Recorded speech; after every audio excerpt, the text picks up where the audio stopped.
Hello, welcome to Frank's School. 36th day of the fourth year. Story of English. We're going on to the next episode, episode 5, Black on White, the effect of the language of black people on the language of white people, black on white. A couple things to point out as you watch this. I find this is the episode, parts of which, not very much, but parts of which I've used when I was teaching public school. Well, there were others too, but I find it very interesting. I'd like to point out that he says that what you hear, they're not corruptions. Now that's a linguistic term, corruptions. In other words, part of the language that is made bad somehow. A linguist doesn't think of languages that way often. I mean, but I boxed it because there would be a key word. There's a linguistic term, a corruption, basically a mistake.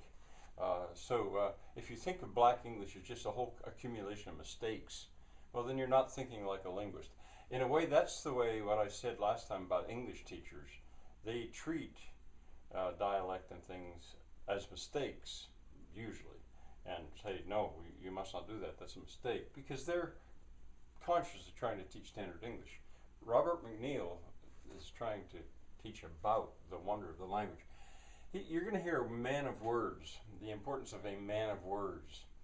And a preacher man is an example of a man of words. I'm going to let him do this. You hear about the language Gullah. Now at first, Gullah is what I heard, and so I used Artockeraiton, and I spelled what I heard, Gullah. Later, in the subtitles, you see it written, the way it's written in, I guess, standard English, Gullah. You're going to go to South Carolina in the United States, and then Sierra Leone in Africa. At one point, you're going to see a kid playing a wrench. He's got a wrench, and he's banging, and he's using a wrench as a musical instrument. I just want to make sure you notice that. Senegal, for me, I wrote that down because for 2 months I lived in Senegal, which is in West Africa. That's a French-speaking colony, or was. And so I have a lot of memories of it. When I look at that, it looks, in Senegal where I was, it looked a lot the same. So the memories come flooding back. I don't talk too much about Senegal, but it's there. Pigeon. Pigeon is I should box that, pigeon. And I'm not sure, I didn't look it up, I'm not sure if this is the way you spell it. I should box it though, pigeon English. I think, here's what I hear, pigeon. And it's not, it's not the animal. You don't spell it like that. He suggests that it might have come from Chinese, business, Chinese word for business. Anyway, that is best, I think, thought of as a separate language. Now, Creole.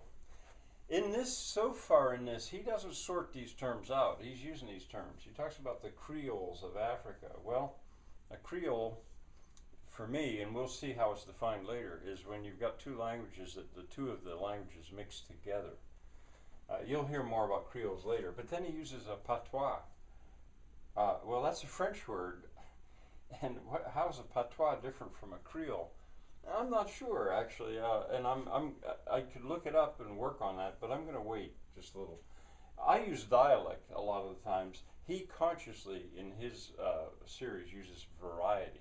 He talks about varieties of English to take away the perjurative word.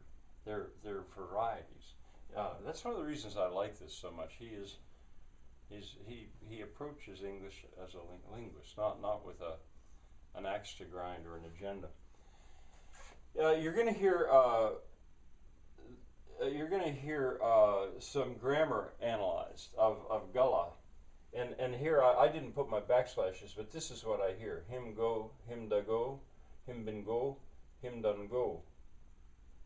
And translated into standard English, he goes, or he went. You've just got to put a word there to indicate whether it's now or in the past, I assume. He says it's time marked. He is going, that's the participial phrase, the progressive form, I call it when I teach grammar. He went and he went.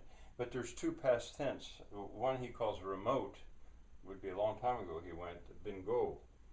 Or he went, he just went. He done go. Now, see, somebody could so easily slip into the thought that fun is being made. No, no, this is you could learn. I used to explain that to kids. You could learn Black English as a language. You could learn it. But you'd have to get past the idea that you were somehow making fun or being false in a way. If you simply could imagine it as a separate language, which you could. I ask you to stop, I think, around when he talks about the word okay, which is maybe one of the most common English words. It comes from Black speech.